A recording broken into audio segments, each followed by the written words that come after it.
திருநின்ற ஊரில் அதிமுக பெண் கவுன்சிலர் அவங்க கணவர் 2 பேருமே தாக்கப்பட்டிருக்காங்க. தென் மாவட்டத்திலும் இங்க தொழிலுக்காக வந்தவர்கள் கடந்த 25 வருஷத்துக்கு மேலாக அந்த பகுதி மக்களுக்கு எந்த பிரச்சனைனாலும் நல்லது கெட்டதுன்னா அவங்களுக்கு கூட உறுதுணையாக இருந்து மக்களோட மக்களாக இருக்கிறார்கள். அதற்கு பிறகு அதிமுகவில் சேர்ந்து அதிமுகவுடைய நகராட்சி கவுன்சிலராக இருக்காங்க. இந்த நிகழ்வுக்கு 15 நாளுக்கு முன்னாடியே இதே பிரச்சனை ஏற்படுது. அப்போ கவுன்சிலர் அந்த அனிதா அக்கா வந்து டீ குளிக்கக்கூடிய அளவுக்கு ஒரு போராட்டத்தை நடத்துறாங்க. அதிமுக கவுன்சிலர் தாண்டி இவங்க வந்து வெளியூர்ல வந்தவங்க, குறிப்பா நாடக சமுதாயத்தை சேர்ந்தவங்க, அவங்க இங்க வந்து அரசியல் பண்ணி ஒரு கவுன்சிலர் ஆயிட்டாங்க. அந்த ஆவடியில ஏற்கனவே மாப்பா பாண்டியராஜன் ஒரு அமைச்சராக இருந்தாரு, சட்டமன்ற உறுப்பினராக இருந்தாரு. மக்கள் பிரச்சனைக்காக இவங்க நிற்காங்களே அப்படிங்கறத தாண்டி சாதிய வன்மம், சாதிய காழ்ப்புணர்வு இருக்குன்னு சொல்ல வரீங்க. திமுகவுடைய கவுன்சிலர்கள் அதனாலதான் தாக்கியிருக்காங்க. திமுகவுடைய ஆட்சி காலத்துல குறிப்பா வந்து பட்டியல் சமூக மக்கள் தான் பாதுகாப்பு இல்லை, பட்டியல் சமூக மக்கள் தான் பெரும்பாலும் தாக்கப்படுறாங்க அப்படின்றதான் ஒரு பரவலான ஒரு செய்தியா இருக்கு. நீங்க புதுசா வந்து எங்க நாடார் சமூக மக்களுக்கு பாதுகாப்புன்னு சொல்றீங்க, எப்படி அது? ஆளுகின்ற திமுகவை சேர்ந்த ஒரு பேரூராட்சி தலைவர் அவர் குற்றவாளின்னு சொல்லி காவல்துறை முடிவு பண்ணி அவர் மேல எப்பேர் வழக்கு பண்ணி சிறையில் அடைச்சாச்சு. கட்சி இதுவரைக்கும் அவர் மேல எந்த நடவடிக்கையும் எடுக்கல. ஒரு கொலைகாரரை மாவட்ட ஆட்சியர் இதுவரைக்கும் அவருடைய பேரூராட்சி தலைவர் பதவியை எடுக்கல. இப்போ குற்றவாளி குற்றம் சாட்டப்பட்டு சிறையில் இருக்கிறாரு. இப்ப செந்தில் பாலாஜி போன்ற அமைச்சர்கள் சிறையில் இருந்தாங்க, அவங்க பதவியே போயிடுச்சு. உங்க சமூகத்தை சார்ந்த பல பேர் திமுக அமைச்சா இருக்காங்க தானே, அப்புறம் வந்து எப்படி திமுக வந்து நாடார் சமூகத்துக்கு ஒரு காழ்ப்புணர்வு, ஒரு எதிர்ப்பு எப்படி கட்டமைக்கிறீங்க நீங்க?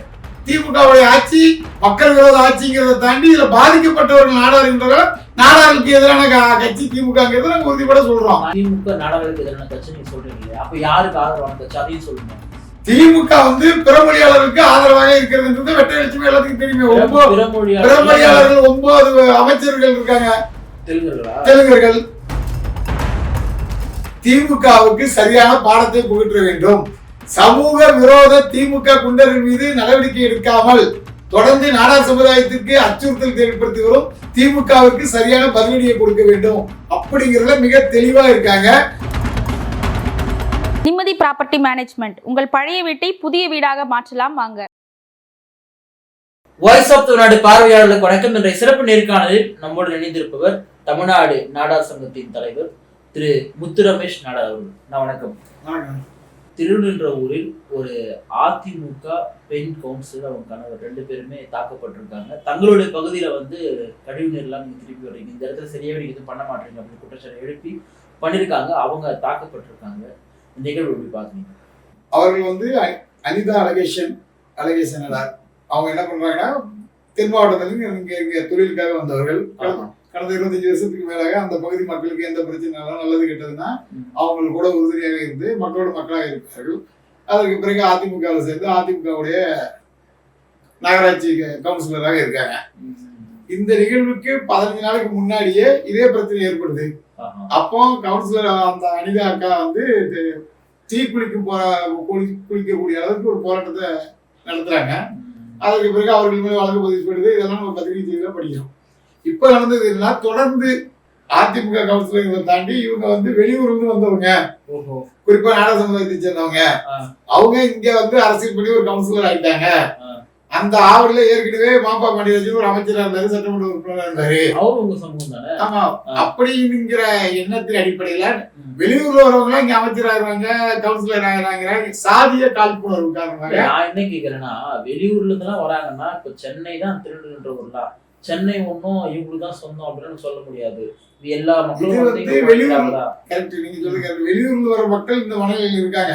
ஆனா ஒரு சில பேர் சாதி அரசியல் இருக்கக்கூடியவர்கள், சாதிய வெறி உள்ளவர்கள், சாதி துவேஷம் உள்ளவங்க என்ன பண்றாங்க, அவங்களுக்கு அந்த பரந்த மனப்பான்மை இல்லாம இவர்கள் தமிழர்கள், நாடார்கள் தமிழர்கள் தான், தமிழ்நாட்டில் ஒரு முக்கியமான சமுதாயம் நாடார் சமுதாயம், தமிழுக்காக அவர்கள் வந்து பல்வேறு போராட்டங்களை முன்னெடுத்த சமுதாயம் அப்படிங்கிற எண்ணெல்லாம் அவங்களுக்கு இல்லாம மக்கள் பிரச்சனைக்காக இவங்க நிற்காங்களே அப்படிங்கிறத தாண்டி சாதிய வன்மம், சாதிய காழ்ப்புணர்வு இருக்குன்னு சொல்ல வரீங்க.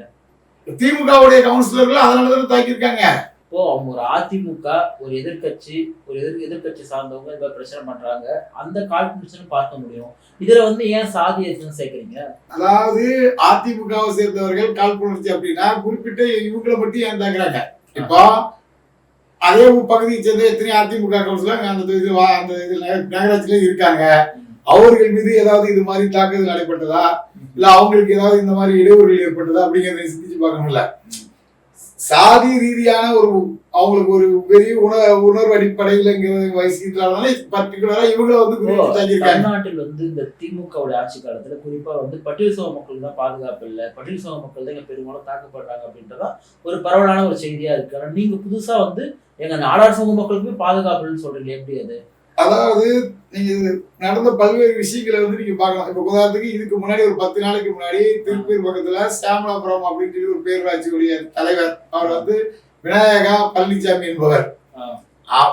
அவர் பேரூராட்சி தலைவராக இருக்காரு. அவருடைய தவறுகளை அரசுக்கு கடிதமாக புகாராக மனுவாக அனுப்பிய ஒரு சமூக ஆர்வலர் பழனிசாமின்னு சொல்லி அவர் ஒரு நாடக சமூகத்தை சேர்ந்தவர். அவர் பண்ணும்போது அவருக்கு பல்வேறு மிரட்டல்கள் விடப்படுகிறது, கையூட்டுகள் கொடுக்கறதுக்கு முயற்சி செய்யறாங்க. அவர் எதுக்குமே ஒத்துக்கல அப்படிங்கிறனால இவரால நமக்கு இடைஞ்சல் வருதுன்னு சொல்லி அந்த பேரூராட்சி தலைவரே அவருடைய வாகனத்துல இவரை அடிச்சு கொலை செய்யறாரு. கொலை செய்யும் போது என்ன, அவர் உயிர் இருக்கிறனால மறுபடியும் வண்டி ஏற்றி கொலை செஞ்சிருக்காரு அப்படிங்கிறத அந்த பகுதி மக்கள் சொல்றாங்க. நீங்க சொல்றது எஃப்ஐஆர் ஆயிருக்கு, வழக்கு பதிவு பண்ணிருக்காங்க, ரிமாண்ட் பண்ணிருக்காங்க. அதுல என்ன டிக்கெட் வருதுன்னா, ஆளுகின்ற திமுகவை சேர்ந்த ஒரு பேரூராட்சி தலைவர் அவர் குற்றவாளின்னு சொல்லி காவல்துறை முடிவு பண்ணி அவர் மேல எஃப்ஐஆர் வழக்கு பண்ணி சிறையில் அடைச்சாச்சு. கட்சி இதுவரைக்கும் அவர் மேல எந்த நடவடிக்கையும் எடுக்கல. ஒரு கொலைகாரர் வழக்கு பதிவு செய்யப்பட்ட நபர் அவரை கட்சியினுடைய அடிப்படை உறுப்பினர் பதவி எடுத்திருக்கணுமா கூடாதா? எடுத்திருக்கணும் இல்லையா? அதை செய்யல. மாவட்ட ஆட்சியர் இதுவரைக்கும் அவருடைய பேரூராட்சி தலைவர் பதவியை எடுக்கல. இப்போ குற்றவாளி குற்றம் சாட்டப்பட்டு சிறையில் இருக்கிறாரு. இப்ப செந்தில் பாலாஜி போன்ற அமைச்சர்கள் சிறையில் இருந்தாங்க, அவங்க பதவியே போயிட்டு. ஆனா இந்த பேரூராட்சி தலைவர் பதவியை நீக்கிறதுக்கு ஏன் இது வரைக்கும் முடிவு எடுக்கல? கட்சி இப்போ பொதுவா அதிமுக இருக்கட்டும் வேற கட்சியில இருக்கட்டும், ஒரு குற்றவாளியை குற்றம் செய்து விட்டார், அவர் நம்ம கட்சியில இருக்கணும், உடனே கட்சி விட்டு நீக்கிறாங்க அப்படின்னு சொல்லி நம்ம பாக்குறோம். அப்படி இருக்கும்போது இவர் மீது எந்த நடவடிக்கையும் எடுக்காதது ஏன் அப்படிங்கிறத சந்தேகத்தை ஏற்படுத்துது இல்ல. குற்றவாளிகளுக்கு ஒரு பாதுகாப்பு வளையமாக ஆளுகின்ற திமுகவும் திமுக கட்சியினரும் திமுகவுடைய நிர்வாகிகளுமே அவருக்கு உறுதுணையா இருக்காங்கிற மாதிரி. உங்க சமூகத்தை சார்ந்த பல பேர் திமுக அமைச்சரா இருக்காங்க தானே, அப்புறம் எப்படி திமுக நாடார் சமூகத்தின் ஒரு காழ்ப்புணர்வு ஒரு வெறுப்பு சொல்லி எப்படி கட்டமைக்கிறீங்க? நீங்க கட்டமைக்கிறது இயல்பே அதுதான். அதாவது ஸ்காட்லாந்து யார்டுக்கு சவால் விடக்கூடிய காவல்துறை தமிழ்நாடு காவல்துறை. அந்த தமிழ்நாடு காவல்துறையுடைய அமைச்சராக இருப்பவர் மு.க. ஸ்டாலின் அவர்கள். இவங்க ஆட்சிக்கு வந்த உடனேயே ஒரு 6 மாதத்துல திருநெல்வேலி மாவட்டத்துல அவங்களுடைய கூட்டணி கட்சி தலைவராக இருந்த மாவட்ட தலைவராக இருந்த அண்ணன் ஜெயக்குமார் நாடார் சமுதாயத்தை சேர்ந்தவர் அவருடைய தோட்டத்துல படுகொலை செய்யப்பட்டு கொலை செய்யப்பட்டிருக்காரு. இதுவரைக்கும் அவர் குற்றவாளிகள் யாருமே கண்டுபிடிக்கப்படல. அந்த பகுதி மக்கள் என்ன சொல்றாங்க அப்படின்னா, இந்த கொலை சம்பவத்தில் ஈடுபட்டவர்கள் ஆளுங்கட்சியினர், ஆளுங்கட்சிக்கு வேண்டப்பட்டவர்கள், இதுல காங்கிரஸ்காரர்களா இருப்பாங்க, இவருக்கு பல கொடுக்கல் வாங்கினது, அதனால காங்கிரஸ்காரர்களோ அல்லது திமுகவினரோ இவரை கொலை செஞ்சிருப்பாங்க, அதனால இவங்க எந்த வித நடவடிக்கை எடுக்கலன்னு சொல்றாங்க. இது ஒண்ணு. இந்த மாதிரி நம்ம நிறைய விஷயங்கள் சொல்லிட்டே போலாம். நாடார்கள் மீது அவர்களுக்கு காழ்ப்புணர்ச்சி அப்படின்னா 4 பேர் இருக்காங்க, சபாநாயகர் 3 அமைச்சர்கள். அவங்க இதுவரைக்கும் நாடார் சமுதாயத்திற்காக பாதிப்பு ஏற்படுவது ஒருத்தர் கூட வாயை திறக்கல. தம்பி அஜித் குமார் திருப்பவனத்துல அடித்துக் கொல்லப்பட்டார் காவல்துறையால. ஓரணியில் அதிமுக, பாஜக, கம்யூனிஸ்ட், நாம் தமிழரு, இப்படி எல்லா கட்சியும் அம்மா மக்கள் எல்லா கட்சியிலுமே அதுக்கு கடுமையான கண்டனத்தை தெரிவிச்சாங்க. ஓரணியில் தமிழ்நாடு, ஓரணியில் தமிழ்நாடு விளம்பரம் பார்ப்பீங்க. அப்படி இல்லாம திமுகவோட ஆட்சி தவறான ஆட்சி, முதல்வர் ஸ்டாலினுடைய துறையை சேர்ந்த போலீஸ்காரர்கள் தவறு நிறைய செஞ்சிருக்காங்க. அவங்களை எதிர்த்து ஒட்டுமொத்த அரசியல் கட்சிகளும் சொல்ல போனா அவங்களுடைய கூட்டணி கட்சியான விடுதலை சிறுத்தைகள் உள்ளிட்ட அனைத்து கட்சிகளுமே இந்த விஷயத்துல அஜித் குமாருக்கு ஆதரவானதை நீங்க பார்த்திருப்பீங்க. ஆனால் திமுகவோட அமைச்சரா இருக்கக்கூடிய நாடார் சமுதாயத்தை சேர்ந்த அமைச்சர்கள் யாராவது ஒருத்தர் வாங்கி திறந்திருக்காங்களா? அஜித் குமார் விஷயத்துக்கு யாராவது நியாயம் கிடைக்கணும், அந்த பையனை இப்படி அடித்து படுகொலை கொண்டது தப்பு அப்படின்னு யாராவது ஒரு அறிக்கை கொடுத்திருக்காங்களா? சபாநாயகர் முதற்கொண்டு உங்க அமைச்சர்கள் முதற்கொண்டு அவங்க தங்களை நாடார்களா உணரல, அவங்க தங்களை திராவிடர்களா உணர்றாங்க. அவங்க எப்படி வாய் திறப்பாங்க நீங்க எதுவும் யோசிக்க முடியும்? அததான் நான் உங்களுக்கு சொல்ல வந்தேன். நீங்க கேட்டீங்க நாடார்கள் இருக்காங்களா, அவங்க உங்களுக்கு உதவி செய்யல. நான் என்ன சொல்றேன்னா, திமுகன்ற குடும்பமும் திமுகன்ற கட்சியும் நாடார்கள் அரவணைக்குது, நாடார்களுக்கு அமைச்சர் பத்தி கொடுக்குறாங்க. ஆனா அங்க போயிடும் போது திராவிடர்கள் ஆயிடுறாங்க. அப்ப நீங்க திமுக எப்படி குறை சொல்ல முடியும்? உங்க சமூகத்தை சார்ந்தவங்க நீங்க குறை சொல்லணும், திமுக விமர்சிக்க கூடாது இல்லையா? அதனால கேட்கிறேன். ஒரு துறையில் தவறு நடக்கிறது. இப்போ அழகேசன் அவர்கள் தாக்கப்படுறாங்க. அவர் மனைவி தாக்கப்படுறாங்க, மருத்துவமனையில அவங்க வந்து இருக்காங்க. இப்ப நம்ம ஒரு சின்ன விபத்து நடந்தாலே மருத்துவமனைக்கு போனா காவல்துறை வந்து எங்க விபத்து நடந்துச்சு என்ன நடந்துச்சுன்னு கேட்டு அதுக்கு ஒரு விசாரணை வைக்கிறாங்க. இவர் ஒரு மக்களுடைய பிரதிநிதி தாக்கப்பட்டு இது வரைக்கும் எந்த எஃப்ஐஆரும் போடல. வியாபாரி சங்கங்கள், பாரதிய ஜனதா கட்சி, அதிமுக நிர்வாகிகள், நாடார் அமைப்புகள் எல்லாரும் போய் திருநின்றூர் காவல் நிலையத்தில் புகார் மனு கொடுத்தும் இது வரைக்கும் ஒரு சிஎஸ்ஆர் கூட போடல. இது வரைக்கும் போடல. அதற்கு பிறகு ஏசி அவர்களை அசிஸ்டன்ட் கமிஷனரை போய் பார்க்காங்க. அவரும் இது வரைக்கும் எந்த நடவடிக்கை எடுக்கல. அதுக்கப்புறம் துணை கமிஷனர் டிசிபி பார்க்காங்க. அவரும் இது வரைக்கும் எந்த நடவடிக்கை. ஆவடியுடைய கமிஷனரை போய் முந்தானத்து நைட்டு போய் சந்திச்சு மனு கொடுத்தா பார்ப்போம் அப்படின்னு சொல்றாங்க. அப்போ திமுகங்கிறது வந்து ஒரு சமூக நீதி கட்சி, சமத்துவமான கட்சி, நீதி நேர்மை நிலைவேற்றக்கூடிய கட்சி அப்படின்னு நம்ம நினைச்சிட்டு இருக்கக்கூடிய ஒரு சூழல்ல மக்களுக்கு எதிராக திமுகவினர் மீது எவ்வித வழக்கும் பதிவு செய்யாத திமுகவுடைய ஆட்சி மக்கள் விரோத ஆட்சிங்கிறத தாண்டி இதுல பாதிக்கப்பட்டவர்கள் நாடாளுமன்றங்கள் நாடாளுக்கு எதிரான கட்சி திமுகங்கிறது நாங்க உறுதிப்பட சொல்றோம். நான் என்ன கேட்கிறேன்னா திமுக நாடாளுக்கு எதிரான கட்சி நீங்க சொல்றீங்க இல்லையா, அப்ப யாருக்கு ஆதரவான கட்சி அதையும் சொல்லுங்க. திமுக வந்து பிறமொழியாளர்களுக்கு ஆதரவாக இருக்கிறது வெட்ட லட்சுமி எல்லாத்துக்கும் தெரியுமே. பிறமொழியாளர்கள் 9 அமைச்சர்கள் இருக்காங்க. தெலுங்கர்கள் பிறமொழியாளர்கள் தெலுங்கர்கள் தானே. கன்னடர்களும் மலையாளர்களும் இல்ல அமைச்சர்கள் இல்ல. அப்ப நீங்க வெளிப்படையா தெலுங்கர்கள் தான் இருக்காங்க சொல்லலாம். அது என்ன பிறமொழியாளர்கள்? பிறமொழியாளர் சொன்னா உங்களுக்கு தெரியாதா? சரி, முதல்வருடைய தாய் மொழியை சேர்ந்தவர்கள் சொல்றேன். அது நீங்க தான் கண்டுபிடிச்சு சொல்லணும். கண்டுபிடிக்கிறது எல்லாத்தையும் தெரிஞ்ச விஷயம் தானே. அப்ப நீங்க ஒரு ஊடகங்களா இருக்கீங்க, ஒரு தெலுங்கர் தான் தமிழ்நாட்டுல முதலமைச்சரா இருக்காரு, தெலுங்கு ஆட்சி தான் நடக்குதுன்னு ஓப்பனா சொல்ல வேண்டியதானே. தமிழ்நாட்டு மக்கள் ஓட்டு போடுறாங்க. சரி, ஸ்டாலின் அவர்களையோ இல்ல அவங்க அப்பா கருணாநிதி அவர்களையோ யாரும் தெலுங்கரா பார்க்கல, தமிழோட தந்தையாக கருணாநிதி அவர்களை பாக்குறாங்க தமிழ்நாட்டு மக்கள். அப்படிலாம் இருக்கும்போது உங்களை மாதிரி ஒரு 4 பேர் இவங்க தெலுங்கர்கள்னு சொன்னா தமிழ்நாட்டு மக்கள் ஓட்டு போட. இது 4 பேர் சொல்றது இல்ல சார், இது அவங்களே சொல்றாங்க. ஓங்கோல் மாவட்டத்துல முதல்வர் ஸ்டாலின் அவர்கள் முதலமைச்சராக இருக்கும்போது எங்களுடைய மணவாடு முதலமைச்சர் ஆகிட்டாரு, தமிழ்நாட்டை ஆள்றாருன்னு சொல்லி அந்த தெலுங்கர்கள் தான் போஸ்ட் அடிச்சு விட்டுறாங்க. அந்த தெலுங்கர்கள் தான் பேனர் அடிச்சு வைக்காங்க. அப்படி வைக்கலாம் எங்களுக்கு எப்படி தெரியும்? தமிழக தலைவர்னு சொல்லி நம்பி ஏமாந்து 5 தடவை கருணாநிதி அவர்களை முதலமைச்சராக்கி ஏமாந்த மக்கள்ல நாங்களும் ஒருத்தர் தானே. தமிழ்நாட்டை சேர்ந்த ஒட்டுமொத்த தமிழர்களையும் ஏமாற்றி தெலுங்கு என்பதையே மறைச்சு ஆட்சி அதிகாரிகளை கைப்பிடிச்சது வந்து திமுக. நீங்க சொன்ன மாதிரி அவர் ஒரு தாய்மொழிக்கு துரோகம் பண்றது தமிழக காவலர்னு சொல்லிக்கிறாங்க. தெலுங்கு மொழி காவலர்னு அவங்க தாய்மொழியை மறைச்சு மக்களை ஏமாற்றிய ஒரு திமுக எப்படி மக்களுக்கான ஆட்சி செய்யும்? சாதிவாரி கணக்கெடுப்பு வந்து நிறைய மாநிலங்கள் எடுக்கிறாங்க, நீங்களே எடுக்கலான்றத வந்து கவர்மெண்ட்ல சொல்லியிருக்காங்க. ஆனா அப்பவுமே கூட திமுக அரசு வந்து எடுக்காம இருக்கு இல்லையா? உங்களை கூட என்ன சொல்றாங்கன்னா எடுத்துட்டா உண்மை வெளியே வந்துடும், அதனால எடுக்காம இருக்காங்க. என்ன உண்மை வெளியே வந்துடும் திமுக வந்து சாதிவாரி கணக்கெடுப்பு எடுத்துட்டா? சாதிவாரி கணக்கெடுப்பு எடுத்தால் தமிழ்நாட்டில் தமிழ் சமுதாயத்தை சேர்ந்த உதாரணத்துக்கு நாடார்கள், வன்னியர்கள், கோனாறு, கவுண்டரு, முதலியாரு, பிள்ளைமாரு, பட்டியல சமுதாய மக்கள், இப்படி எல்லா சதவீதம் மக்கள், இப்படி எல்லா சமுதாய மக்களுடைய உண்மையான வாக்கு வங்கி எவ்வளவுன்னு தெரிஞ்சிடும். அப்படி தெரிஞ்சு விட்டால் ஒரு சமூக நீதி அடிப்படையில அவங்களுக்கு போதாதையும் நாடார்கள் நாங்க 15% சொல்றோம், நாங்க 10% இருக்கலாம், 20% இருக்கலாம், அது கணக்கெடுத்து தான் தெரியும். யாருக்கையும் முழுமையான டேட்டா இல்லை. ஏன்னா 1931 பிறகு இது வரைக்கும் கணக்கெடுப்பு எடுக்கல. அப்போ உதாரணத்துக்கு ஒரு 15% வைத்துக் கொண்டால் 15% ஒரு 36 தொகுதிகள் வந்து நாடார்களுக்கு சட்டமன்ற உறுப்பினராக இருக்கணும். அப்ப இன்னைக்கு எவ்வளவு பேர் இருக்காங்க? வெறும் 15 பேர் தான் இருக்காங்க. அப்போ அமைச்சர்களாக 6 பேர் இருக்கணும். ஆனா இன்னைக்கு எவ்வளவு பேர் இருக்காங்க? 3 பேர் தான் இருக்காங்க. அப்போ சமூக நீதி கிடையாது. சமூக அநீதிங்கிறது ஒட்டுமொத்த நாடாருக்கு மட்டும் கிடையாது, எல்லா சமூகத்திற்கும் இது சமூக அநீதியாக இருக்கும். இதே தெலுங்கர்கள் எடுத்துக்கிட்டால் குறிப்பாக தமிழக முதல்வருடைய சாதி என்ன? இசைவேளாளர். அந்த சமுதாயம் வந்து தமிழ்நாட்டுல வெறும் 50,000 ஓட்டு கூட கிடையாது. 50,000 ஓட்டு கூட இல்லாத ஒரு சமுதாயத்துக்கு ஒரு சட்டமன்ற உறுப்பினர் கூட வர முடியாது. ஒரு சட்டமன்ற உறுப்பினர் கூட வர முடியாத ஒரு சமுதாயம். டேட்டா இருக்கு உங்ககிட்ட, அவங்கள விட அவ்வளவு சிறுமையா சொல்றீங்க இல்லையா? அவங்க ஜாதி சங்க மாநாட்டுல சொல்றாங்க நாங்க 50,000 பேர் தான் இருக்கணும், அவங்க தான் சொல்றாங்க, நாங்க சொல்லல. எங்கிட்ட டேட்டாவே கிடையாது. அவங்க ஒரு கருணாநிதி படத்தை போட்டு சாதிய ஒழிப்புன்னு சொல்லி மக்களை ஏமாத்தி ஆட்சிக்கு வந்த முன்னாள் முதல்வர் கருணாநிதி படத்தை போட்டு இவர் வந்து இசைவேளாளர், எங்க சாதி தலைவர் காலாண்டர்களை போட்டு அவர்கள் கூட்டம் நடத்தி எங்க சமூக மக்கள் தமிழ்நாட்டில் 50,000 பேர் இருக்காங்கன்னு அவங்க பெருமையா பேசுறாங்க. அதை வச்சுதான் நாங்க சொல்றோம். அப்புறம் டேட்டா தான் இப்ப யாருக்கு எந்த சமுதாயத்துக்கு டேட்டா இல்லையா? அதான் எல்லாம் தெரிஞ்சு சொல்ற மாதிரி அவங்க குறைவான எண்ணிக்கை கூட விட்டோம். குறைவான எண்ணிக்கை உள்ளவர்கள் பெரும்பான்மையான சாதிகளை ஏமாற்றி அரசாட்சி செய்வது, எல்லாருக்கும் அவங்கவுங்க மக்கள் தொகை எவ்வளவுன்னு தெரிஞ்சுக்கிட்டா இவங்களுக்கு எல்லாத்துக்கும் ஒரு ஒத்த கருத்து வந்துடும். தமிழர்கள் எல்லாம் ஒன்றுபட்டு வருவார்கள், தமிழ்நாட்டில் இருக்கக்கூடிய அனைத்து சமுதாய மக்களும் ஒன்றுபட்டுருவாங்க அப்படிங்கிற அடிப்படையில இவங்க செயல்படுறாங்க. சாதி வாரி கணக்கெடுப்பு தடையா இருக்காங்க. எடுத்துட்டா அவங்க பலம் என்னன்றது அவங்களுக்கு தெரிஞ்சிடும், எங்க பலம் என்னன்றது எங்களுக்கு தெரிஞ்சிடும். யார் யாருக்கு எவ்வளவு பலம் இருக்குன்னு தெரிஞ்சதுக்கு அப்புறம் அவங்க மறுபடியும் ஆட்சிக்கு வர முடியாத ஒரு சூழல் ஏற்படுது இல்ல. இந்தந்த சாதிகள் இவ்வளவு பேர் தான் இருக்கிறாங்க தமிழ்நாட்டுல தெரிய வந்தா அது வந்து ஒரு சிறுபான்மை சாதிக்கு வந்து ஒரு அச்சத்தை ஏற்படுத்தாங்க.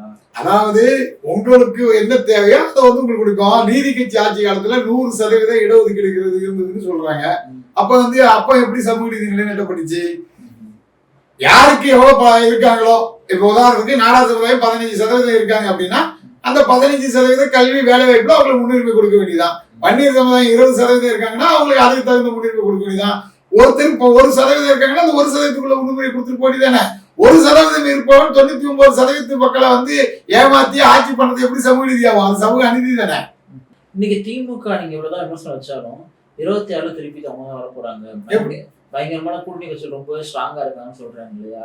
நாடார் சமூக மக்களுடைய வாக்குன்றது 26 யாருக்கு ஆதரவா இருக்கு, யாருக்கு எதிராக இருக்கு? அதாவது இன்றைய சூழல் பாத்தீங்கன்னா திமுக வந்து ஒரு பெரிய கட்சியாக இருந்தாலும் நாடார்களுக்கு தொடர்ந்து துரோகம் செய்யக்கூடிய கட்சியாக இருக்கு. இப்போ பாராளுமன்ற தேர்தல்ல நாடார்களுக்கு ஒரு தொகுதியில போட்டியிடுறது கூட வாய்ப்பு கொடுக்கல இல்லையா? ஆமா. அக்கா கனிமொழி யாரு? கனிமொழி வந்து இசைவாளர். என்னன்னா எப்படி சொல்றீங்க? அவ கனிமொழி இசைவாளர் ஸ்டாலின் வந்து நாடாரா? நான் என்ன இப்ப அவங்க அம்மா எந்த சம்பந்தம் சொன்னாங்க? அவங்க அம்மா எந்த சம்பந்தம்னா அவங்க அம்மாவுக்கு தெரியும். நீங்க சொல்லுங்க. அவங்க அம்மா என்ன சம்பந்தம் அவங்களுக்கு தெரியும். நாடார் கிடையாது. 100% நாடார். 100% நாடார். சரி. அவங்க அம்மா நாடார் கிடையாது, அவங்க அப்பா நாடார் கிடையாது. அப்புறம் இந்த மாதிரி எப்படி நாடாரு? இப்ப அவங்க அம்மா வந்து நாடார் சமூகம் தான் சொல்றதெல்லாம் கிடையாது. முதல் கணவர் நாடார் இருக்கின்றதுனால முதல் கணவருடைய சாதியே அந்த சாதி மக்கள் அந்த பகுதி அதிகமா இருக்கிறதுனால அந்த சாதி நாங்க தான் அப்படிங்கிற மாதிரி அந்த அம்மா இது வரைக்கும் எங்கேயும் சொல்லல.